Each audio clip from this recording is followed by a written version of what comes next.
What's up, college football fans? Welcome back to an all-new episode of the Cover 2 College Football Podcast. I'm your host, Tim Smithson, joined, as always, by my co-host, the Okie Longhorn himself, Dalt.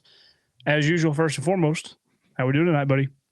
Doing good. What another great day for Saturday football. A lot of really big upsets, good wins, and some games that come down to the wire, and some games that didn't. Yeah, we picked 5 games that we're going to talk about tonight. We'll touch on a few other things when we get to best and worst, obviously.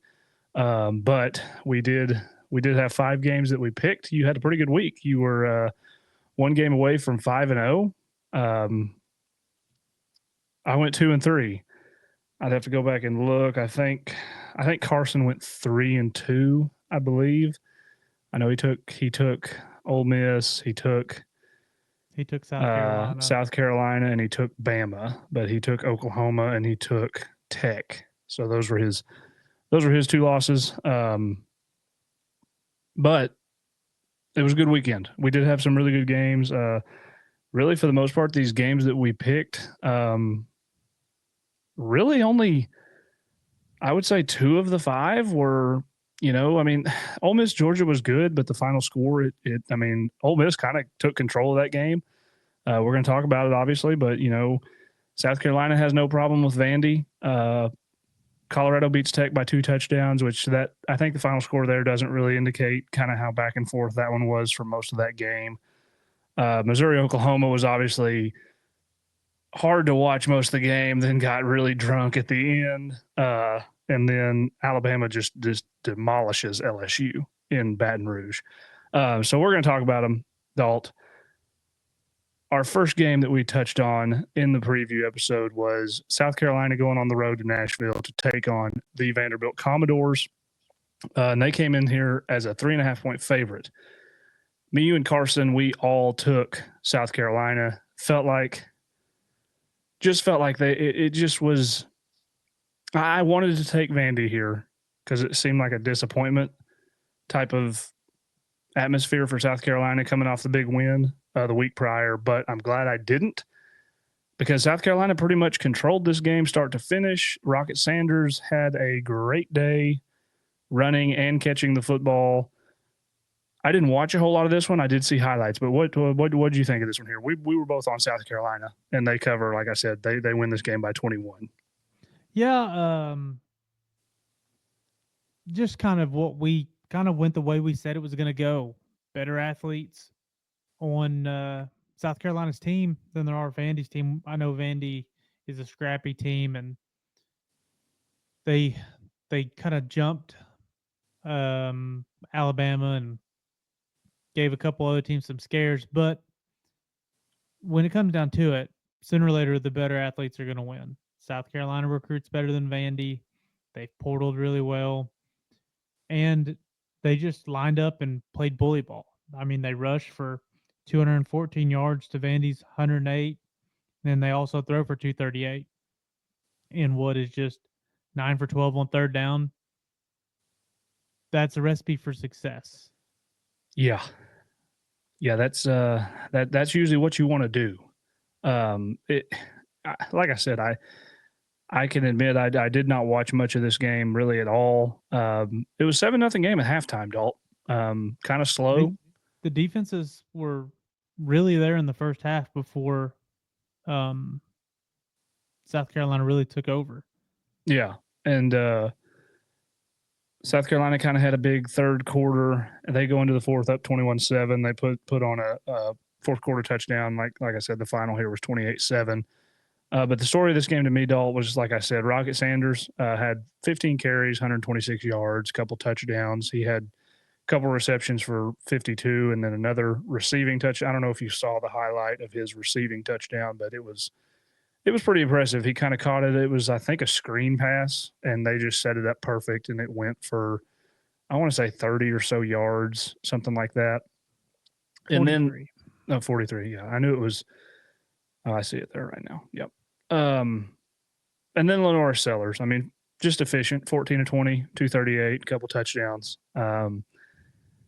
I think South Carolina they've kind of found something, and they're kind of a team right now that I would say most SEC teams probably don't want to see on their schedule. Looking ahead, I don't know who. I I know can tell you right they now, have they don't. Clemson, They obviously, got but that's Missouri. They got Missouri next week. Then they have uh, Wofford and Clemson. Wofford, and then Clemson. Yep. So, what are the chances this South Carolina team goes 9-3? I think it's pretty good. I mean, that I mean, I Clemson think game I think eight and is going to be four tough. is 8-4 kind of feels like the floor. I mean, Yeah, they should beat Missouri next week. they I get mean, if Missouri at home, and we're going to talk about Missouri in our next game. But depending on if they get Drew Pine back or not, I just don't. I don't think Missouri is going to have much of any success offensively against that South Carolina defense. But yeah, South Carolina, good story for Shane Beamer. I would say his seat was pretty warm going into this year. He had a good year 2 years ago, I think, in 22, and then they kind of went back down last year, and it's just been a really good bounce back year for Shane Beamer. What was looking at a really tough schedule going into the SEC. They had Ole Miss, Alabama. They played A&M.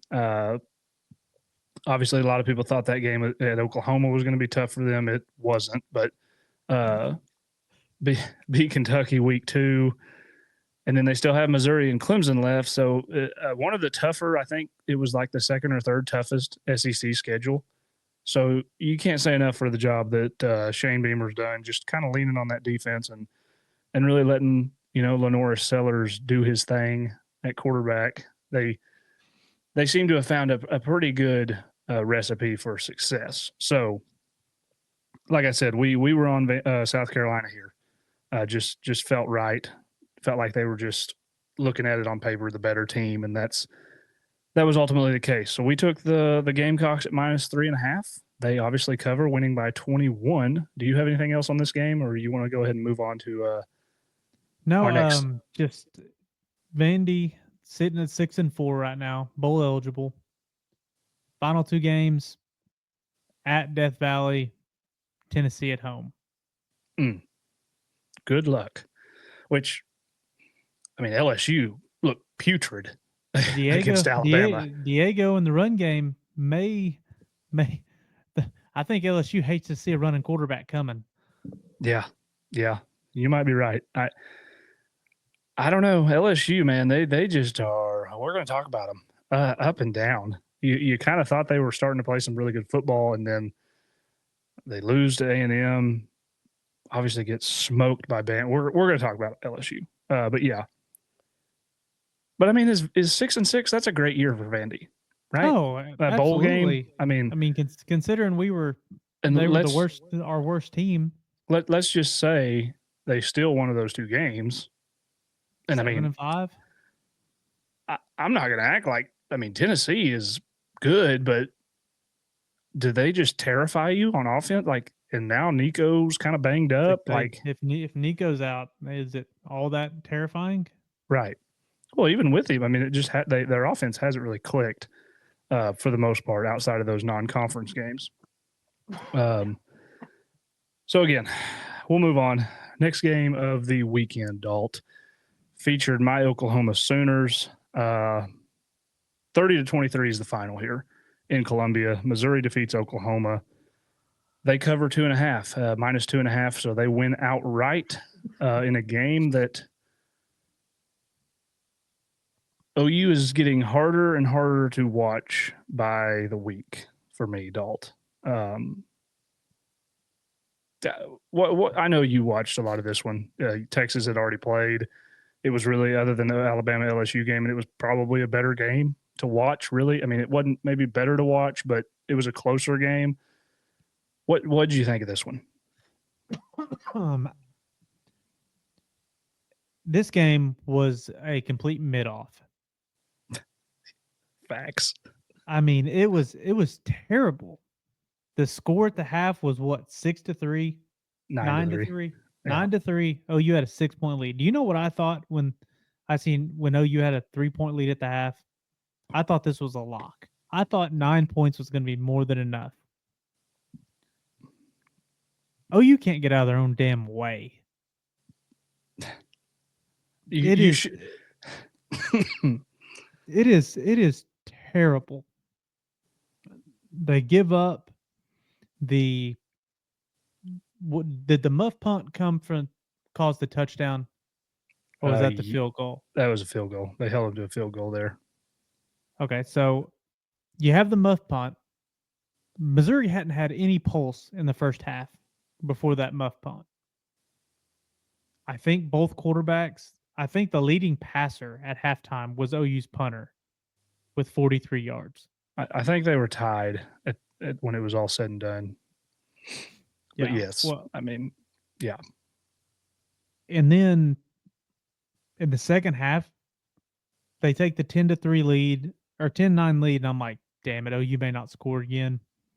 And OU puts together what seems to be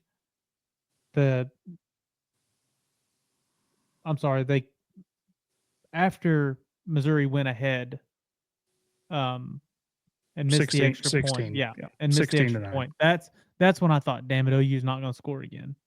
And they put together a good drive. They get the trick play that scores them to tie it up. And I'm like, overtime, who knows?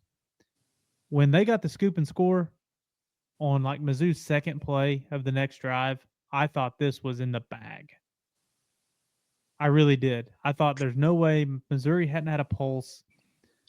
They're not going to go 70 yards in 2 minutes to tie this game, let alone win it. Well, you were right about that. They didn't go in 2 minutes. They went in 57 seconds. Yeah. 57 seconds later, Theo Weiss mosses the OU corner, which is a great catch. I'm not going to take anything away from Theo Weiss. That was a beautiful catch. Goes up, catches it, controls his body, gets his foot down, and then knows he gets his foot down. But what happens on the next drive for OU is unacceptable. It's unacceptable. Somebody in that huddle, because Joe John's in the booth, right? Correct. Calling plays. Whoever is talking to the offense before they go on the field should be fired. Or Jackson Arnold needs to be cut. They should all be fired. Well, because the biggest thing going into that drive was no turnovers. If you punt it back to Missouri, you're going to overtime. Because I think they had like one timeout left, and they weren't going to be able to go the length of the field in like 30 seconds. And you fumble for a scoop and score for Missouri that is the dagger. And don't get me started on the last play of the game. That's a guy who doesn't understand ball, trying to start the lateral instead of going down, calling a timeout, and throwing a Hail Mary. It's terrible, Dalton. The ball had a chance to get to the end zone if you go down and call a timeout. Yeah, there was 8 seconds. He crossed the 50 with at least 3 or 4 seconds. He could have slid. They call a timeout. You at least give yourself a legitimate chance in the end zone. Yeah, it probably don't happen, but you never know. It's happened before. It happened in the NFL. Yeah, 2 weeks ago. I mean, I would say it's not even that rare. It's rare, but it's not that rare. You can't have mental lapses like that and expect to win games. And it cost Oklahoma. Missouri didn't deserve this win. OU handed it to them. I don't think either team deserved to win the game, to be honest with you. But I will let you go on your rant now. I said my piece with OU. OU is probably going to go 5-7. I will let you just completely have your fandom moment. I sat down earlier today, Dalton, and I almost wrote like a monologue to talk about this game. This is obviously not an Oklahoma podcast, but I'm an Oklahoma fan. Severe and utter disappointment doesn't even begin to describe the feeling that I have. I don't even want to watch this team play football anymore. And you can say, well, you're a bad fan. Well, no, this is a bad product. They are coached poorly. They play poorly. They do nothing well. We have a defensive coordinator as a head coach who is in over his head, and it's too big for him. And we have players on the field at the moment's too big, particularly Jackson Arnold. just turns the ball over at the worst times imaginable. The guy's not any good. He's a bust. People said all they've all said is Brent Venables made a huge mistake benching Jackson Arnold. He's going to go somewhere and be great. No, he's not. He's not going to be great anywhere. He's not any good. He's not any good. And this is a classic case of, I should have saw it coming, honestly. A backup quarterback that sucks, Drew Pine. He's terrible. Comes in here and goes 14 of 27 for almost 150 yards and throws 3 touchdowns. It's the most Oklahoma thing ever. It happens all the time. I've watched it my entire life. I am almost 30 years old, and I have seen this game not particularly play out like this one did, but I have seen this go this way before. Backup quarterback, some walk-on, who knows what, just comes and plays against OU and has the game of his life, and they end up winning. It's just, they need to fire everybody. You need a fresh start. I'm sorry. I didn't love the hire when they made it. I love Brent Venables and what he seems like he is as a person. Seems like a great guy, and I think he's done a lot of good things. But I just don't think he's the guy to get it done in Oklahoma. They are 5-5, more than likely going to go 5-7 unless by some miracle a tiger gets loose at LSU and kills their entire team, or the Alabama they break down on the side of the road and can't make it to Norman, or there's a bomb threat at the airport and they can't travel and play and have to forfeit. This team is not any good. They're not getting better. This program has gotten worse. You continue to see coaching malpractice with timeouts being used when they shouldn't be, making substitutions when you shouldn't on offense, just all kinds of things that Venables, at the end of the day, he's the guy in charge. And so this is all on him. You have a running back come in who hasn't played hardly at all year, and he looks like the best player on the field.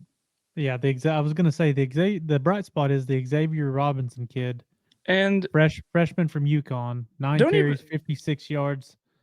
Don't even get me started on the tight end situation at Oklahoma with Bauer Sharp. Literally, some of the dumbest stuff I've ever seen.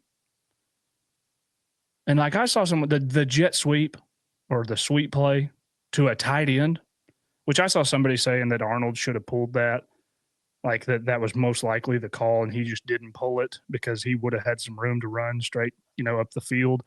I don't know. I'm not going to sit here and pretend like I have all the answers for Oklahoma, but this is really bad. It's not getting any better. Brent Venables is 1-11 against top 25 opponents. And in this game, you had 2 passes completed over 10 yards, and they were completed by the punter and the running back. This team sucks. Like, they are horrible. This is one of, if not the worst teams in the Power Four. The worst team in the SEC. I mean, I guess you can say they're better than Auburn, but they got lucky to win that game. They shouldn't have won that game.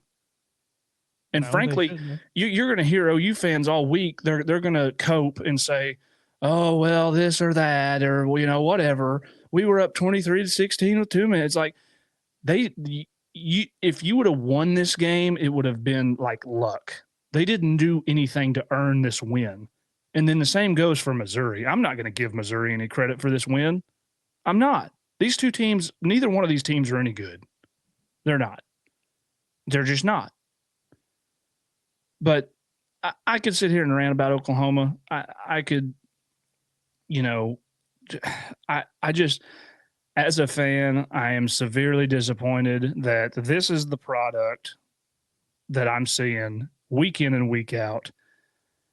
I just don't think Brent Venables is the guy. I know he's probably going to get one more year. I just, all I can hope, because even when you look at this defense, Dalt, it's not that good. It's not.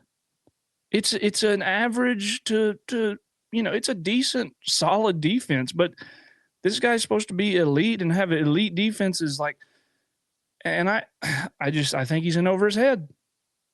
We've talked about this for the last 3 years in group chats, whatnot.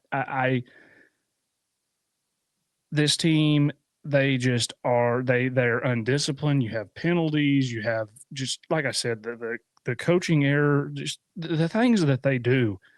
It's so hard to watch. So hard to watch. I genuinely do not know if I'll watch the last two games because I have come to the point. I don't care. Brent Venables, I'm done. I'm done. It's over. I know he's going to get another year, but it's over. This program it's going nowhere with him as the head coach. They need to move on and hire somebody else. It's over.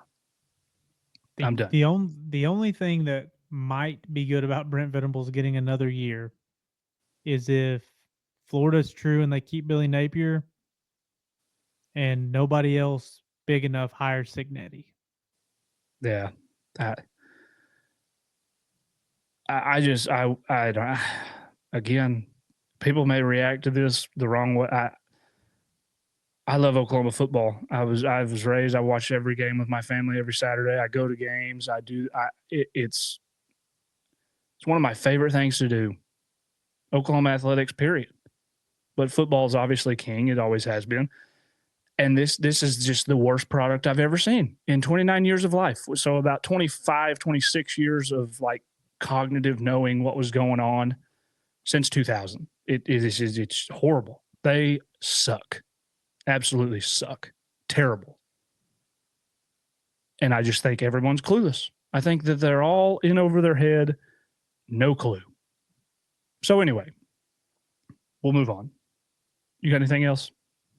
Missouri covers plus 2.5, obviously. One thing. This game next year in Norman is going to probably be OU's biggest game next year in Norman. Yeah. Because of the words that Drink dropped at the end of his press conference when he said, "Guy's a moron, total moron." I hate that for Bob Stoops because apparently, what a total dweeb to bring up Bob Stoops, who owned Missouri, owned them. You're an idiot. Bob Stoops did say that. Oh, sure, sure, because Missouri's he did. Whatever. Missouri's not like. What are you talking about after this game, dude? You got lucky to beat a 5-5 team. And then he did want to say their playoff chances are still alive. Shut up. You're an idiot. It's all right. Oklahoma has as good a chance of making the playoff as Missouri. Kidding me? I'm not. I'm sorry. Missouri won the game. Good for you. You won the game. That is the only credit I will give you. That the most person I probably give any credit in this game is Drew Pine. He played well. He played way better than I thought he would. And of course he did. But Missouri's not any good. They're not any good. Let's move on. Getting long-winded here. Colorado, Dalt, they go on the road to Lubbock, and they brave the flying tortillas, and they get out of there. They get out of there with a 2-touchdown victory. 41-27 is the final. Me and you were both on Colorado here at -3.5. Carson, he took Tech, thought they were going to upset the Buffaloes. This game early on kind of looked bad for Colorado. Frankly, they got down 13-0, and the offense just really couldn't get going. But then they just kind of figured things out, and they scored a late defensive touchdown. That's what put them up by 14.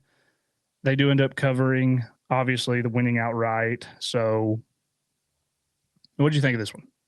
Well, I mean, the keys to this one, Texas Tech probably outplayed Colorado in this game, but they had 3 turnovers. I know the fumble at the end of the game, it is what it is, but the 2 turnovers before that, they can't happen.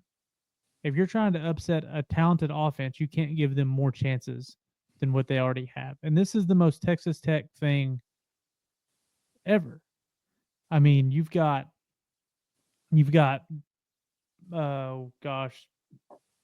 Joey, is it McGuire? Yes. We don't even play him no more, so that he's already irrelevant to me. But he has to get on a microphone and tell him to quit throwing shit on the field. It's your fault. It's Texas's fault. It's always our fault. And then the Big 12 Dion goes and tells a Big 12 official, like, hey, they're throwing shit at our players. And the Big 12 official tells him, well, your fans are blowing, your players are blowing kisses to the fans when they score. Like, Right. So what are we, that justifies it. what are we Sure. doing? What are Yeah. we doing? Like, no, Shadur, another just top tier day for him. He's really cementing himself as the first quarterback to come off the board this year in this year's draft. Yep. 30 for 43, 291 yards, 3 touchdowns. He also had a rushing touchdown. Brandon Morton didn't play bad. He threw for 275 and 2 scores, but he had the fumble. Taj Yep. Brooks, I thought, would have a bigger game against this defense. Wasn't bad though.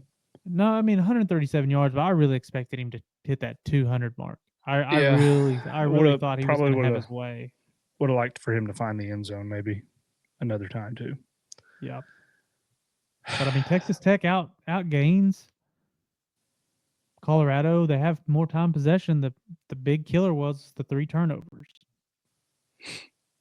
Yeah, I mean that's just football, man.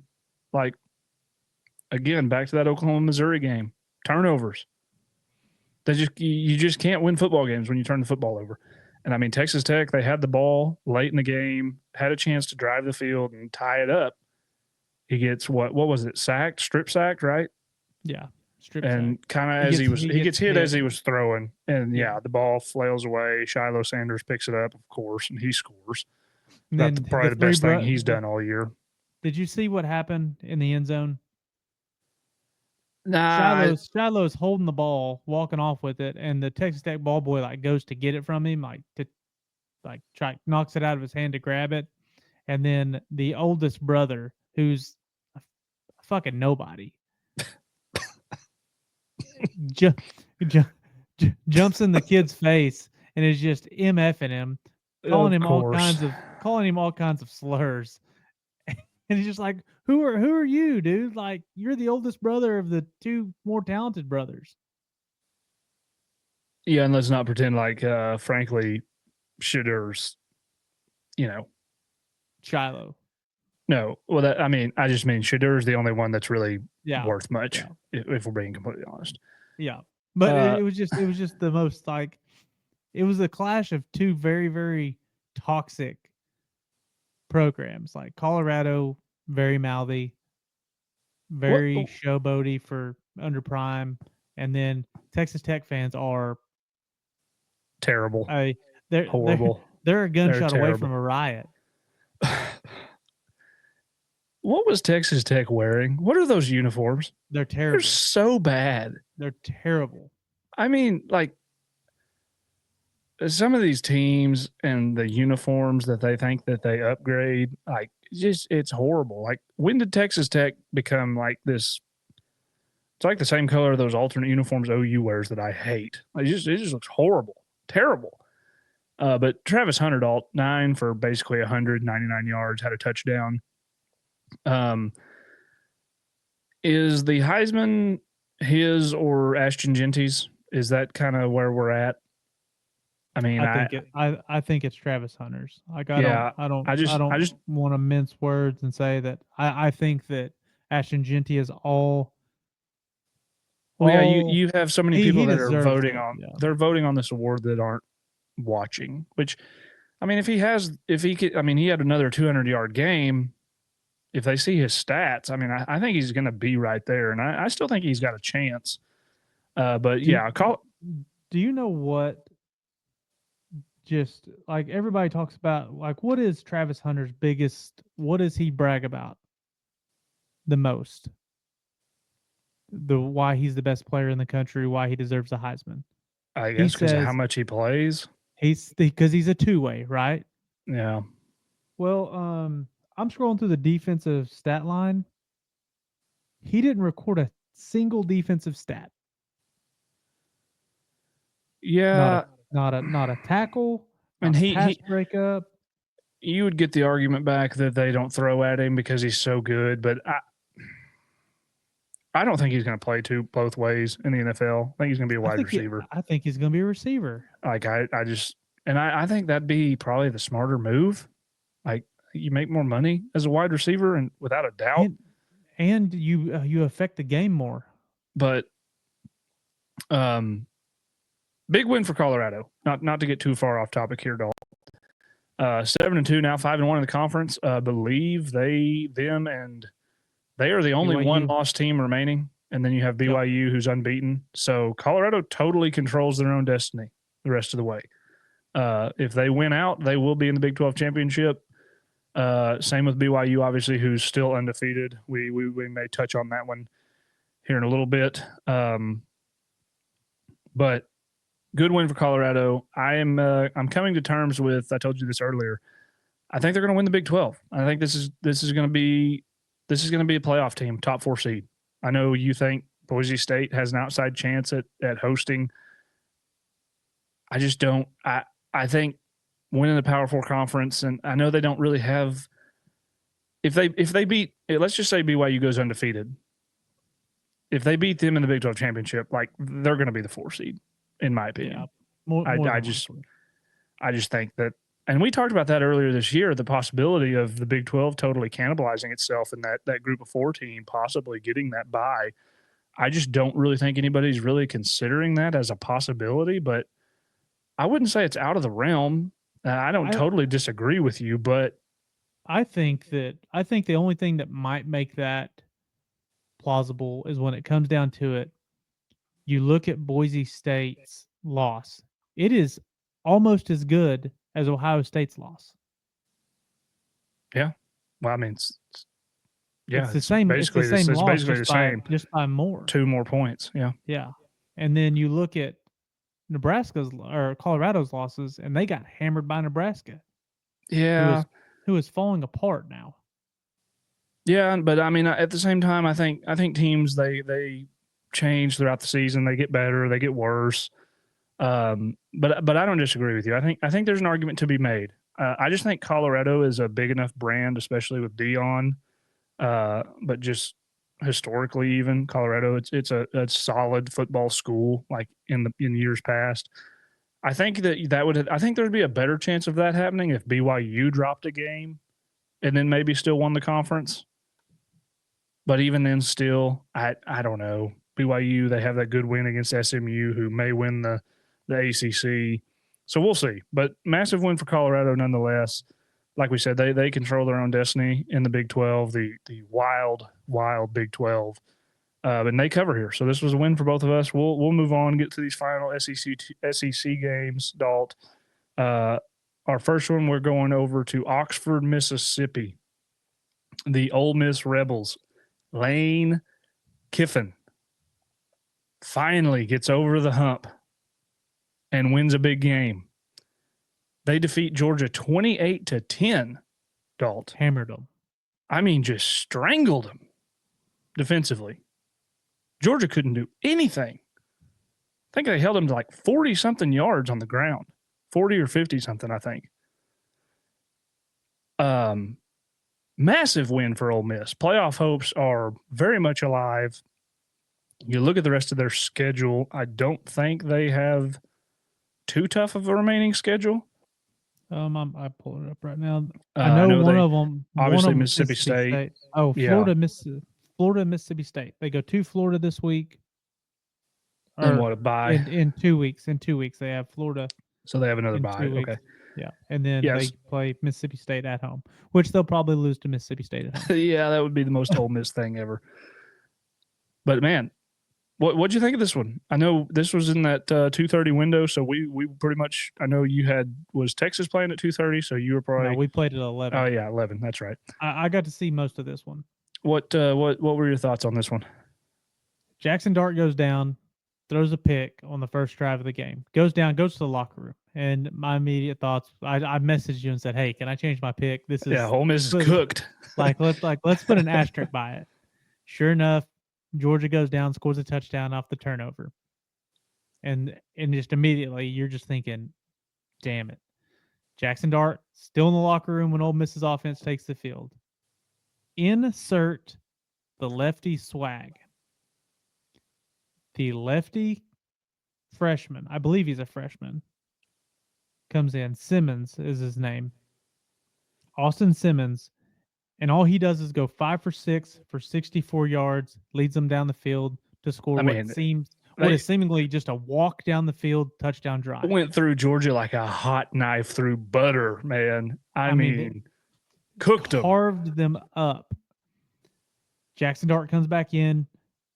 Doesn't have a great game. You could tell he was kind of hobbled, which I mean, you wouldn't think you wouldn't have known he was hobbled with the way they ran him. Yeah. Lane literally told him, I bet, was like, hey, we're not changing anything in the offense since you're hurt. Like, you're going to go out here and you're either going to put together a great game and use your legs the way we need you to, or you're going to never play football again after this. But like you said, the biggest story here is the fact that Ole Miss's defense, we knew it was good. Yeah. We knew the defense was good. We knew they were talented. This Georgia offense has had its troubles. They hold them to 59 yards on the ground. I mean, that's borderline. It's impressive. That's holding them down. They rush for 134. That's a big stat too, because Georgia defense is really well up front. Everybody talks about how the secondary can be had, and they were, but this defense for Ole Miss deserves all the credit in this game, and we're going to circle back to this later tonight. I'm just giving you a little foreshadowing there, but what a great game for Lane Kiffin. I'm pumped that he got this done. It puts Texas back in the driver's seat. Yeah. I took Georgia, obviously. Just felt like the right move.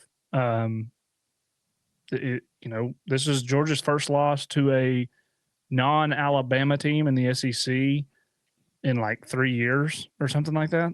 Crazy. I think the last one was Florida, wasn't it? That year that they had Kyle Trask and Kyle. Yeah, like 2020. Trask so that would have been like 2020. Yeah, crazy. But yeah, the story of this game is Ole Miss's defense, and that defense has been good all year. Top 5, I think, in the country against the run, and they may be top 10 overall, but they hold Georgia to under 250 total yards and under excuse me, what would you say, 53 rushing yards? 59. 1.33 rushes, 1.8 yards per rush. That dog will hunt. Yeah, that's pretty good. And then turnovers. Carson Beck. I mean, at what point are we going to claim and decide that he maybe is just not that good? Because he's played in 3 massive games this year and has turned the ball over in all 3 of them at just on horrible occasions. Obviously, against Texas, it ended up not hurting them. And then Bama, like we talked about this on the preview, they were able to come back. But this game, which did he fumble or I know he had the one pick. And then he fumbled. He did fumble. So he had a sack fumble. So he throws a pick, gets sacked, loses the football. But I mean, offensively, Ole Miss, I don't feel like they scored 28 points, but they kind of struggled to get there. They just really they were 4 of 13 on third down, so they weren't just outstanding offensively. They did almost have 400 total yards, but Georgia had almost 5 more minutes time of possession, but. Again, like you said, the story of the game, we can't say it enough. It's obviously the Ole Miss defense, and all I can say is good for Lane Kiffin. I doubted him, kind of like I doubt James Franklin, kind of the same type of situation, but he gets it done. And Ole Miss, I mean, they're still right in the thick of things as far as the SEC goes. I know there's only a couple games remaining, but you never know what might happen. But I mean, they are now squarely in the hunt for that an at-large spot in the college football playoff. Be interested to see where they're at when these rankings come out this week. So, yeah, you were on Ole Miss here. Carson also took Ole Miss, I believe. but I took Georgia, so this was a loss for me. And another great thing about this game, Ole Miss's jerseys, perfect. The white helmet, the baby blue top, white pants, just awesome. Great jersey. Awesome. Anyway, we'll move on here, Dalt. Final game of the week. Do you have anything else on that one before we move on? I was just looking at the play by play, and Georgia's second half play by their second half drive summary was like field goal, punt, fumble, interception, fumble, downs. Not great. Yeah, and my team got whooped by this team, so I'm a little upset about it. At home, not great. Yeah. I'd like to talk bad about that, but I can't. What do we think of the field storming? Oh, they rushed the field before with time 16 expires. seconds left. Then they rushed the field again. But like in general, you're a top 16 team. You beat number 3. Like, do we care? No. It's college football. It's what makes it great. But I don't know. Rushing the field has bush. become so watered down, man. Yeah, that's a great term. Do you know who deserves to rush the field? Vandy. Sure. When Vandy beats Bama, when they beat Bama, they get to rush the field. I'm just saying, if you're a top 25 team and you beat a top 25 team, don't rush the field. Come on. It makes you look like amateurs. Anyway, I can't take anything away from Ole Miss. Massive win, just a massive win. You ready to move on? Final game of the week. Let's get this done. Get it best and worst. We'll get out of here. Alabama, Dalt. My buddy Corey probably listened to the episode and just laughed in his chair Saturday because of what I said was going to happen in this game. But the Alabama Crimson Tide, really not looking forward to playing them in 2 weeks. They beat LSU at home 42-13. This was a beatdown, pretty much start to finish. I mean, Bama kind of started slow, but they go up 14-6, and before you know it, it was 35-6, I think, and then 42-13 is the final. Brian Kelly, you're not that guy. Sorry. It's a good thing the governor got the live tiger. Maybe he needs to leave it in Kelly's office. Should have been waiting on him when he got back to his office Saturday evening. Really bad showing for LSU hosting game day. Baton Rouge at night. It's all you hear, Death Valley at night, Death Valley at night, Death Valley at night. Well, 13. Alabama don't care about Death Valley at night because 13-0 they basically put you night to death Saturday night in Death Valley. That's what happened. What'd you think of this one, Dalt? I can't say I watched a lot of it. I kind of tried to keep up with it on my phone while I was watching OU because obviously I'm watching OU. What'd you think of this one? It was chalk. It was exactly what I said it was going to be. Jalen Milroe just, 12 carries, 185 yards, 4 tugs. It was exactly what I said it was going to be. LSU looked horrendous against Marcel Reed in the quarterback run game. They didn't exactly do great against Lenore Sellers in the opening week. Or not the second week of the season. I'm sorry. Yeah, no, you're spot on. They did good with Taylor Green, I guess you could say. But Jalen Milroe did whatever he wanted on the ground. They didn't have an answer. They ran that quarterback counter play, I think, 12 times. How many quarterbacks in America are going for 15 shy of 200? Jalen Milroe. And maybe an Army or Navy. Maybe an Army or Navy quarterback. Yeah, that's. I'm watching highlights, and my God, he's going to murder Oklahoma in 2 weeks. Oh, it's going to be bad. I mean, he's got safeties and corners that have angles, and he just leaves them in this game.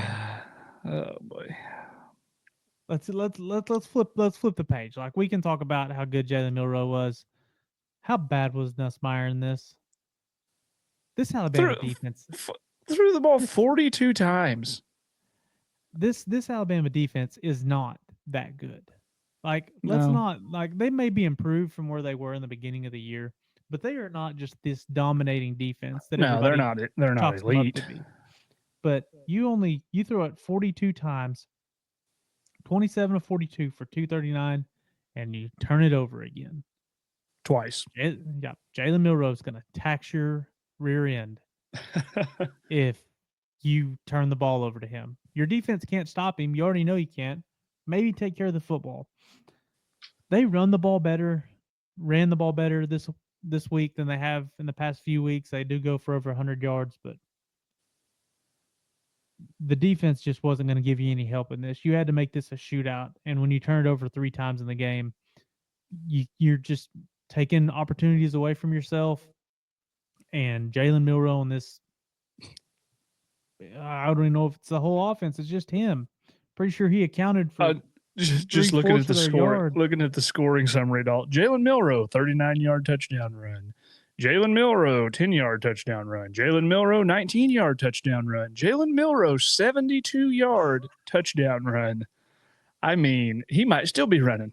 They might have just told him, hey, head on back to Tuscaloosa, just keep running. He's like Forrest Gump, dude. Just in run. shape. Ever since that day, I was running, just running. Alabama goes for 420, 311 rushing yards. Just LSU's defense not improved. Arkansas may just be that guy. Arkansas may just be that guy. Yeah. I think it is a little improved, but they obviously have trouble stopping their running quarterback. You were spot on. One could argue that you know ball. Listen to our podcast. We know ball. Some of us. One of us, put your money on the line. if I tell you Jay Milroe is going to carve this defense, put your money on the line. I'll see you in 2 weeks. Dalt, honestly, I talked about how it's really hard to do this podcast when Oklahoma sucks. Done it 2 out of 3 years now. It actually might be more enjoyable because I care so much less about them and I can focus on these other teams and just provide a little more insight. It's kind of good. Works out good. So anyway, Alabama 42-13 over LSU. Brian Kelly continues to be a fraud. Just don't believe in the guy. Don't think he's a championship coach. Just don't. I just don't. And I will believe it when I see it. He's won some big games, no doubt. But Alabama kind of owns him. 7-2 overall, Dalt, 4-2 in the conference. Alabama kind of still right there. They have Oklahoma and Auburn remaining on the schedule. They may have another game. Well, no, 7, 8, 9. Yeah, they have to have another game. I think they play Mercer. So. Oh, yeah, they play Mercer this week in a good tune-up game before OU and basically a bye. It's like a practice week. Yeah. It's wonderful. Can't wait. So back to our recap, Dalt. You go 4-1 this week. Good weekend for you. Oklahoma let you down. Could have been 5-0. Coulda, shoulda, woulda. My super dog hit. Your super dog did hit. Mine did not. Not going to talk about it. I go to. God, Florida sucks, man. They suck so bad. They might be worse. OU might be better than Florida and Auburn, but yeah, that'd be like you could have a 3-way game on the same field. It'd be like a toothless dogfight. It'd be awful to watch. I think right now the only team that OU might beat in the country is Oklahoma State, and that would be a sight to see. They should meet up at like I don't know, some parking lot. North. Yeah, some parking lot in like Edmond and play a Bedlam game. See how it goes. All right, Dalt. Those were our picks. Like I said, you went 4-1. I go 2-3. So we'll finish things off here. We'll get to best and worst of the weekend. So without further ado, I will let you tell me what is the best thing that you saw on this fine week 11 of college football. I know I told you that I was gonna pick Lane Train and Ole Miss, but just sitting here thinking about it, my best is going to go somewhere else. There's a young man that has been doubted, has been ridiculed, And all he did this weekend was show up and go 19 for 27, 333 yards and 5 touchdowns in about 2 quarters and a possession. That is one Quinn Ewers just had a great game, had 2 touchdowns dropped by the same guy. Like we're so back. We're so back. The mojo that Sark wanted. We're so back. I can't. It's a bad day. This is not serious. I can't. I love it. It's great. Happy for you. Kinda. No, you're not. I'm not. You're right. Okay, that's your best, Quinn Ewers. Hey, someone could say he does not need a backup, so maybe Arch will hit the portal, come to OU. Doubt it. But I'm going to go for my best adult. I am going to head down to Georgia, where the Georgia Tech Yellow Jackets take down the 4th-ranked Miami Hurricanes. Our friend Carson on the show, I think this was his bold prediction. No, his bold prediction was Florida beating Texas. Okay, this was maybe his super dog. Was it his super? Yeah, that's right. Yeah, it was his super dog. So he hits there. Obviously, they went out right. But this was a game that, for all intents and purposes, Georgia Tech kind of controlled for the most part. Miami, the defense, man, terrible. It's just not good. Haynes King can't throw. His arm doesn't work.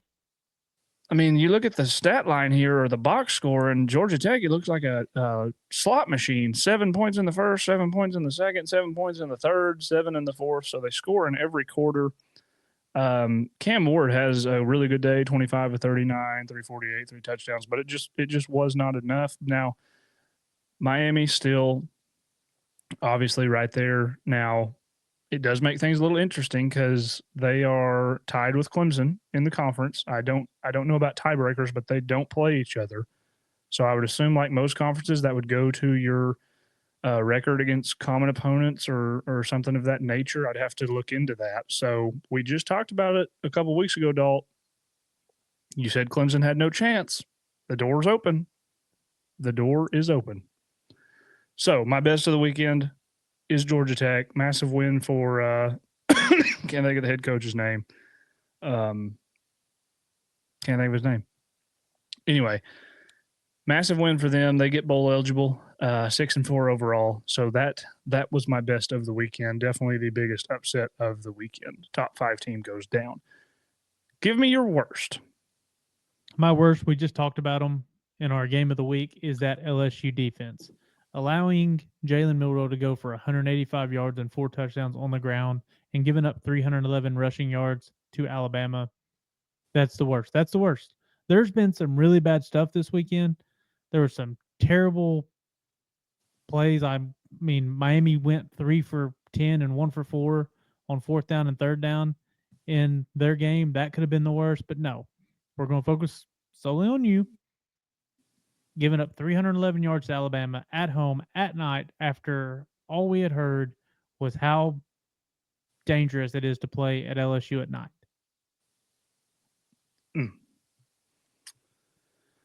Okay. My worst. I told you before the show what this was going to be. I have actually, like you on your best, I have taken a turn and I'm going in a different direction. Same game as your best.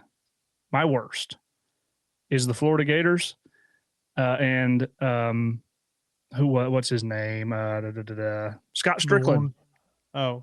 The athletic director for Florida, who issues a statement earlier this week, a vote of confidence for Billy Napier going forward, saying that he's going to, end quote, he urges Florida fans to continue standing behind Billy and his dedicated team while we work together to build a championship program. He stressed the need for a disciplined, stable approach. As we've seen these past several weeks, these young men on this team represent what it means to be a Gator. Their resolve, effort, and execution are evident in their performance and growth each week, building a foundation that promises greater success next season and beyond. He added that he is confident that Billy will meet the challenges and opportunities ahead. Well, did not go well Saturday. Didn't look like a championship program to me. I have no idea what it means to be a Gator. What I would assume that it means to be a Gator would be playing for national titles like I watched Tim Tebow do back in, 06, 08. They won 2 in 3 years. Also had thugs and criminals on that team. So maybe that's what Napier needs to do. I don't know. But yeah, Florida is my worst. They get absolutely annihilated by your Longhorns. Not only did I take them as my super dog because I thought surely to God they'll keep it within 3 touchdowns, but of course they couldn't do that. And Scott Strickland just looks like a clown. Absolute clown behavior. Says this, and I love the idea of giving coaches chances. I think a lot of teams, programs are quick to fire guys in this day and age with the kind of instant gratification that is college football with the transfer portal and NIL. And, I'm not wishing ill will on Billy Napier. I hope it works out for him. Whatever. But this is my worst. It's bad. Your AD issues this statement. You proceed to go out and get beat like a redheaded stepchild. Not good. So that's my worst. So with that, Dalt, pretty good way to close it, I think. I think you probably enjoyed that. I did. That is our Week 11 recap. This was I had a good time tonight. This was good. I enjoyed it. It was very therapeutic for me. We'll be back this weekend or this week with our Week 12 preview. Bear with us. This weekend sucks. Yeah, it's another weekend not great. It's a scary weekend to be a ranked team. Yeah, possible landmines all over the place. We'll see. But if you don't have anything else, Dalt, we will go ahead and get out of here, get this thing done. Hope you guys enjoyed the weekend. It was a pretty good weekend of college football. And we'll see you back here in a few days for our Week 12 preview and picks. And Dalt, if you don't have anything else, then I guess we're out. Yep. Don't forget to cover the flats.